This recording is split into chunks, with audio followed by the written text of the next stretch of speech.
দেখেন গাইস, আজকে একটা অন্যরকম একটা রেসিপি নিয়ে চলে এসেছে তানজিলা। অবশ্যই তানজিলা, আজকে রেসিপিটা কি একটু বলো তো। এই দেখছেন গরুর মাংস। আজকে সেই রেসিপি যেটা একেবারে আজকে বরিশালে পাবো।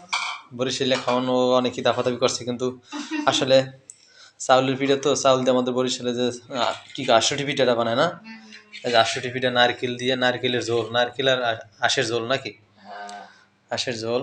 তারপর রুটি পিঠা যেটা আমাকে বরিশালে ঐতিহ্যবাহী খাওয়া নাকি, কি না হলে হুরো দিয়ে, না হলে হুরো দিয়ে দেখেন এই যে আঁশের মাংস দিয়ে। তো এই পিঠাটা ও খাওয়ার জন্য অনেক অনেক অনেক খালি যে খামু খামু, কিন্তু আসলে বিশেষ করে ও বেশ একটা সুস্থ না। কিন্তু এই রুটি বানা লাগছে আমার, এই দেখেন গাইস, রুটি বানাইছে আমি, অনেক আমার রুটি অনেক ফোলে নাই। তার কত সুন্দর রুটিগুলো ফলছে এ জায়গা তো, হ্যাঁ মানে গুনার খোলা নাই। তারপর অনেক কষ্ট করে যাই ওখানে তানজিলা বায়না ধরছে। আমি আজকে মনে করেন সারাদিনই গেছে আমার খালি রুটি বেলতে বেলতে, রুটি বেলতে বেলতেই গেছে। দেন কত সুন্দর, তারপর কত সুন্দর রুটি হয়েছে। ওই কটা দেখা যায়, ওই কটা ফলে নাই, ওই কটা আলাদা রাখছে, আলাদা এটি তো সব ফুলে গেছে রুটি পিঠা। তো শীত প্রায় শেষের দিকে নাকি, যায় যায় অবস্থা। তারপরও খাওয়াইতে পারছি ওরে আলহামদুলিল্লাহ এবছরে। মানে তো প্রতি বছর আমরা হাঁসুটি পিঠা খাই বরিশালে, যেহেতু আমাদের ঐতিহ্যবাহী খাওয়ান নাকি, যেহেতু আমাদের বরিশালের ঐতিহ্যবাহী খাওয়ান হয়েছে কি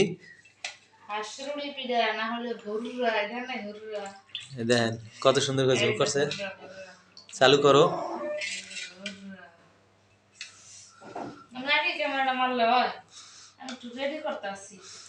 হ্যাঁ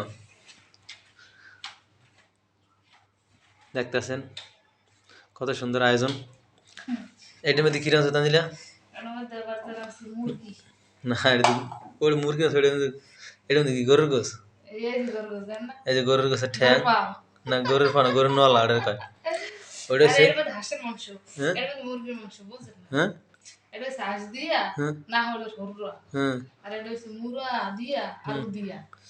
ও আচ্ছা, এটা হচ্ছে মানে ও সুন্দর সুন্দর খাওন। তো খাই এটা রিভিউ দেবে না, এত সুন্দর। এই বাড়িতে কিসের জন্য পারছো আবার? ও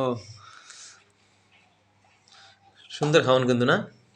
তো গাইজ, যারা যারা মিস করতেছেন সবাই চলে আসেন আমাদের বাসায়। শীতের শেষ মৌসুমের খাওয়ানটা সবাই খাইয়ে যাবেন, আমরা একসাথে খাবো মানে নাকি। যারা ভালোবাসার মানুষ আছেন সবাই চলে আসেন। আমরা প্রতি বছরই খাই, তো এবছর আমাদের লেট হয়ে গেছে, তো এখন খামু। লোভ মানে না। সবাই ভালো থাকবেন, সুস্থ থাকবেন।